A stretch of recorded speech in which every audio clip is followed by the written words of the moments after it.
बहुत शुक्रिया चेयरमैन साहब। मैं इस बजट की मुखालिफत में खड़ा हुआ हूँ क्योंकि ये अहम मुद्दों पर इंसाफ नहीं करता।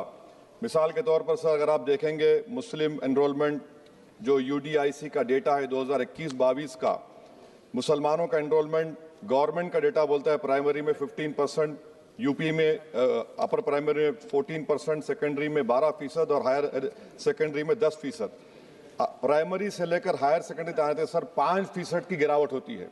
वही सरकार का AISHE का डेटा है 2020-21 का, 2016-17 में मुसलमान 4.87 थे एजुकेशन में, 19-20 में बढ़कर 5.45 हुए और 2021 आते आते सर वो 4.64% हो गया। यानी जहां पर मुसलमान 2019-20 में 19,21,000 पे आगे, यानी 1,79,000 की गिरावट आई। ये क्यों हुआ सर? ये इसलिए हुआ क्योंकि ये मोदी सरकार तासुब और तंग नजरी के मज़ाहिर करती है। इसी वजह से मुसलमानों अक़लियतों में ड्रॉप आउट रेट ज़्यादा है, लो एनरोलमेंट है और वो हायर एजुकेशन तालीम को मुकम्मल नहीं कर सकते। सर 3 स्कॉलरशिप स्कीमें हैं, 5 साल से cabinet committee of economic affairs in स्कीमों की मंजूरी नहीं दे रही है सर, 5 साल से। ये आपकी तासुब और नफरत नहीं है तो क्या है बताइए आप? बजट तो पास हो रहा है ऐवान में, 5 साल से आप पैसे नहीं दे रहे हैं। क्यों? क्योंकि cabinet committee of economic affairs इसको मंजूरी नहीं देती है। और मैं बताना चाह रहा हूं, आप विकसित भारत बनाना चाहते हैं, मैं तायद करता हूं, मगर क्या आप 14% आबादी को नहीं पढ़ाकर, उनको एलिनेट कर आप विकसित भारत बना पाएंगे?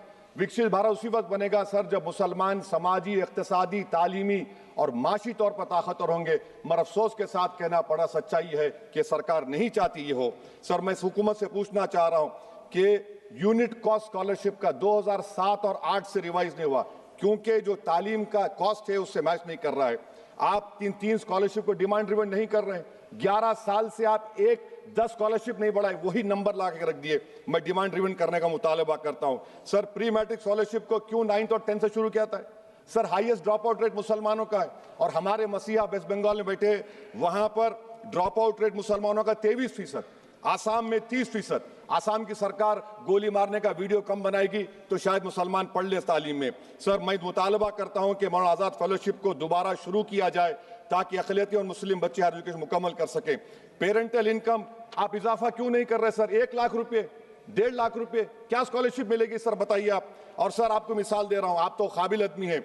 2022-23 में बजट था माइनॉरिटी मिनिस्ट्री का 5,000 करोड़, कितना आपने खर्च किया? 16%। 22-23 में सर बजट था 22-23-24 में 3,000 करोड़, 5% खर्च हुआ सर। 24-25 में बजट था 3,180 करोड़, 22% खर्च हुआ सर। PMJV के स्कीम है 1,914 करोड़, उसको आपने कम कर दिया 1,565 करोड़। तो मैं सरकार से मुतालबा करता हूं कि मिनिस्ट्री ऑफ माइनॉरिटी के बजट का 10,000 करोड़ कम से कम होना चाहिए। तासुबियत को खत्म करिए आपकी स्कीम में। सर दूसरी बात, इनकम टैक्स के बेनिफिट मिलती थी हमारे फौज के सिपाहियों को जो विकलांग थे, आपने इनकम टैक्स बेनिफिट छीन लिया उन लोगों को। ये कैसा इंसाफ है आपका बताइए?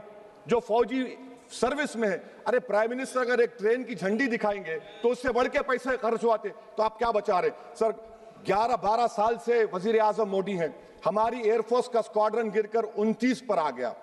12 साल से आप प्रधानमंत्री हैं, हम एक मिड एयर रिफ्यूलर एवैक्स को नहीं बढ़ा सक रहे। पाकिस्तान के पास हमें ज्यादा एवैक्स है और ऑपरेशन सिंदूर में हमने देखा कि कितनी तकलीफ हुई। सबमरीन का शॉर्टेज है, आपको फिक्र नहीं है सर। और हम 3rd एयरक्राफ्ट कैरियर हम भूल गए। आखिर कैसे हम चाइना को इंडो पैसिफिक में रोक पाएंगे? ये देशभक्ति नहीं है सर। हमारी फौज में कमी है। क्या ये मुल्क इतना कमजोर हो गया कि हम अपनी फौज में बच्चों को भर्ती नहीं करा सकते? अग्निपथ स्कीम का रिव्यू होना चाहिए। इस ऐवान में चाइना बॉर्डर पर एक बहस होनी चाहिए। सर आप आ जाइए US ट्रेड डील पर, जो ट्रंप ने एग्जीक्यूटिव ऑर्डर 6 फरवरी का निकाला, सेक्शन 4 कोट कर रहा हूं। डायरेक्टली इनडायरेक्टली अगर हम रशिया का ऑयल लेंगे तो 25% लगा देगा। कौन है सर वो गोरी चमड़ी वाला वहां बैठकर हमको बोलने वाला? किस हमने इस मुल्क को आजाद इसलिए करवाया था कि वहां बैठकर बोलेगा मैं जिससे चाह तेल खरीदूंगा। तुम होते कौन हो? तुम मेरे माई बाप हो क्या? आप 25% लगाएंगे सर। और वर्ड क्या इस्तेमाल किया? इंडिया। यानी अब नायरा जो है, नायरा कंपनी बंद हो जाएगी और हमको मॉनिटर करेंगे आप, भारत को उस पर ओवरसाइट करेंगे। अफसोस की बात है कि सरकार खामोश है। सर 2019 में ईरान का ऑयल मत लो बोले, आपने गलती की, आपने ईरान का ऑयल नहीं लिया। तो अमेरिका ने कहा कि इराक से लो, कंपेरेबल रेट पे, कंपेरेबल रेट पे, मार्केट रेट, नॉमिनल प्राइस पे नहीं। आज यूएस कह रहा है कि मोनोपोली रेट पे लो। कहां है सर? हम क्यों कर रहे हैं? क्यों इतना गिर रहे हैं इस गोरी चमड़ी वाले के सामने? आखिर हमारी हमियत कहां है सर? और एक बात बता रहा हूं सर, ये यूएस ट्रेड डील से European 2 minute sir, European union की ट्रीटी से हमारा पीएलआई का पूरा असर पड़ेगा, क्योंकि आपने टैरिफ गिरा दिया।